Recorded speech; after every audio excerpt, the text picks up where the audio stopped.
And now we have the privilege of having with us Liat Cohen-Raviv, who wears many hats. But firstly, she is a resident of Metula, which is the border town with Lebanon that is today abandoned and under attack. She's also the founder of a civilian forum for the north of Israel, and she's also on the emergency forum of Metula and has been doing incredible work since the 7th of October and, of course, much before.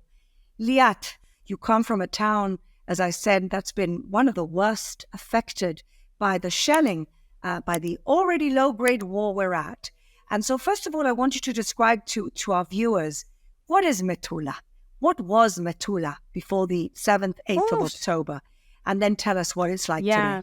You know, using the word was Metula makes me so sad. But I think it's that's the correct word to use at this point. Metula is, if you open the map, you'll be surprised to know that it is the only place in the world, I think, that is surrounded by a hostile border at 72% of its fence. So usually you have 21 communities on the fence, on the border with Lebanon, from Rosh Hanikra to Majdal, and some of them has 10%, 50% fence, but Metula has 72, which is maybe explains a little bit of the drama and the intensive shelling that is going on over there. And the fact that as of today, it is a closed army area again, based on things that happen. So no residents. Actually, there are no residents from October 8th. So in that sense, people woke up on October 7 and they were like, okay, this should have been going on here and maybe it could still happen here. We should flee immediately. And that was actually the situation. So since then, there's only this first response team. We have we can say number, but we have a few members of our own communities serving on that team. 2 of them got hurt 2 days ago, hurt by a direct anti-tank missiles that was launched directly to the car that they were driving at. They were accompanying a family from Metula that went to our house to try to take out some of their valuables because the house was destroyed a night before. So then that's this is the last 48 hours that gives you a bit of the story of what's happening to a community that is 128 years old. But I think in Metula specifically, because it's a very ancient community, it's one of the first settlements of the north of Israel, and it was one that was there at 48 when they, even earlier after the World War, when they divided the mandatim between the French and the Brits. So it was there to make sure that a lot of ground was kept on the Israeli side. So if you paint us a picture today, do we have destroyed houses? Are things still standing? So 620 houses in general, about 200 of them are severely damaged. 40 plus needs to be you need to demolish and rebuild again. And the rest is just major. Liat, where are the residents of Metula today? So today, only 10% of our community stayed in the hotels that all the community was evacuated to at October, because the whole scene of the hotel thing is not convenient for anyone. Also not great for families with little kids. No, it's challenging for everyone. So at this point, and by the way, the whole 70,000 people who are evacuated from their homes, 10% all around, is currently at hotels. The majority of the people left looked for a place that could be, give a sense of home or something that is more personal, where they can cook their own food and their kids could have their own, space. So we are scattered all over. That's so sad to hear. And in terms of what you guys are doing, you're in both the emergency civilian team, but you're also in the group of people thinking about what's going to be with the day after in the north. So before we get to the day after, what are your fears now in the next few weeks? People are talking about an imminent war. And again, I don't think the world understands two things. One is that we're in an imminent war that already really started on October 8th with the North. And the second thing is that there's 70,000 displaced people in Israel.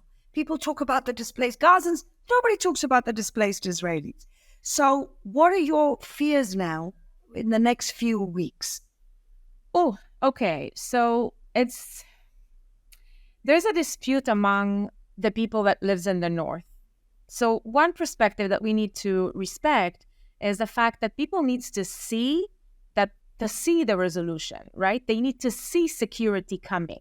And we've seen visuals in the south of Israel that made people feel like we are gaining our power again, and we are leading to a solution, or we are bringing security to the people by doing this and that. In the north, nothing's happening. We are responding. We are not proactive. And if that will be, tomorrow morning, they will announce that there's a resolution. We've come to an agreement. It will be very, very challenging. Both because it is, when you are in the north, you really experience what you just said. It's an actual war. I just described the fact that in the last 48 hours, we had about 4 anti-tank missiles launched into our houses. 4 houses were totally, ruined and burned. And 2 of our first response team members were injured. One of them is severely injured, still in the hospital and so on. So this is the reality. This is a war reality. So you can wake up the next morning and say, we got an agreement. Also remember that if you have an agreement, you're going to do it with Lebanon, the country, which is the government there is very weak. It's very challenging to reach an agreement with a very weak government that can control their own people. Like everybody says Hezbollah attacks Israel. Well, Hezbollah is a part of the government in Lebanon. It's Lebanon attacking Israel. So that's one thing. On the other hand, you and I both know that if this thing escalates, it's not going to be a challenge for the north of Israel. It's going to be a challenge for Israel, Nekuda. And if it escalates dramatically, it's going to be a challenge for the whole Middle East. So, Liat, do you feel that as a result of the fact that there's no day off to plan by the government, or maybe you'll tell me there is, this is why you founded this forum? Do you feel like, once again, the civil society of this country needs to kind of take charge of this? Well, I think that we've learned from October until now that we all need to take charge. There's, putting all your trust in one side, one organization, it's not going to work. Everybody needs to be responsible and take ownership on what's happening. And I think especially the people in the north. I'm sure that because you are, in the midst of everything, but the north of Israel was the weakest region in the country in so many parameters. In many, many ways, we are weaker than the south of Israel. But explain socioeconomically, periphery-wise, in terms of income per, house, relatively to the center and the south, it's the weakest of all. And that is not what we wish for ourselves moving forward. I think that this crisis brings the big as the crisis is, the opportunity that it presents to bring back the true vision of what the North needs to be, and to bring it to the level and the standards of at least the rest of the country, if not more, is now. And if it's not going to happen now, I don't see where it's going to happen in the next 50 years. I totally agree. And I'm so much in admiration of Israeli society, in the sense that, not only are we going to, this resilience, that not only are we going to get through this, but we're going to get through this and we're going to come out bigger and better. I love that. I love that. And you are personifying that. Golda Meir said years ago that pessimistic is not something that a Jewish person can afford. We can't afford it. We can't afford to be pessimistic. No, but this is more than being pessimistic. This is more than being optimistic. This is thinking how we're going to come out bigger and better and stronger. And that's That's I think incredible. if the both of us can call people who are listening just to be proactive about the future that you want to see, I think that's a gain for everyone. Because I think people, I even see the people in the north. They are now at the weakest, place in their lives. It's very hard. People are super challenged. Not that just the 70,000 who are evacuated, also the 30,000 that are still living in the valley and the mountain, and in the Yeah. midst of like the war and everything is happening above their heads. So we're talking about 100,000 people, and at this point, people understand that something needs to happen. I think that the next level is to understand that whatever happens, we need to make it happen. We can wait for it to just, fall on our heads and like be the future that we're wishing for. And in that sense, I will, another message that maybe is important, maybe we should not try to solve the whole problem. Maybe we should focus on making the first step towards solution. And then if we're all 100,000 people are taking one step forward in the place that they are at, looking at their family, their community, their town, moshav, kibbutz, city, wherever they come from, it will bring change. It will bring change. That's amazing, Liat. If you could just take us a little bit into your hat as the civilian forum, thinking about the day after. What do you see? What are your conversations around the table with this incredible civilian forum for the day after that you've set out? So the name of the forum is Matspinim. In Hebrew, that has like double meaning. It's also very active, Matspinim. We are going north and we have a compass that, only looks to the north. Our perspective is, that the day after will come. If it comes with a war or the agreement will be there, it will שש אחרי המלחמה will arrive and we're going to be there. And the question is how that future is going to look like. And for us, it's very clear that it has to be better. It has to be better for the thousands of people who will return to the north because they understand that it's a national mission at this point. We are at 48 all over again when it comes to the north of Israel. But also because they understand that we need to get ready.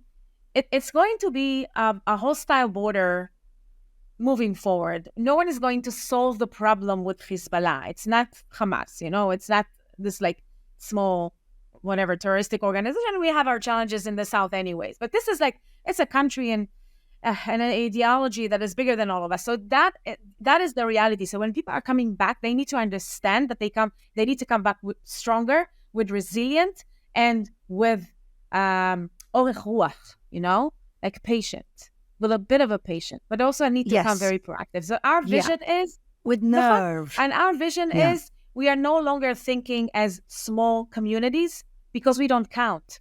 Look at what's happening now. No one sees Kiryat Shmona, which is one of the biggest cities it has 23,000 people. It's like a neighborhood where you come from. Like who is together? We have more power. We have more voice. And also we have, one and one can be three. Like the potential of us making our own lives better is dramatically more extent if we work together as, a joint community. So everything that Matspinim is doing is looking at the north of Israel through a region perspective. So how does the education need to look lens. Like, when you're looking at a region, and how the big cities are important for the small communities and people are working in cooperation instead of against one another. Which is really part of the problem and part of what got us here. And, I just have to say this. Honestly, it takes a woman to say, we need to work together and not in competition, and let's create consensus. And with consensus comes the power of that block. And I love that's what you're doing, Liat, and anything that we can do to help you. Thank you for hosting us and for bringing the voice of the North to the front.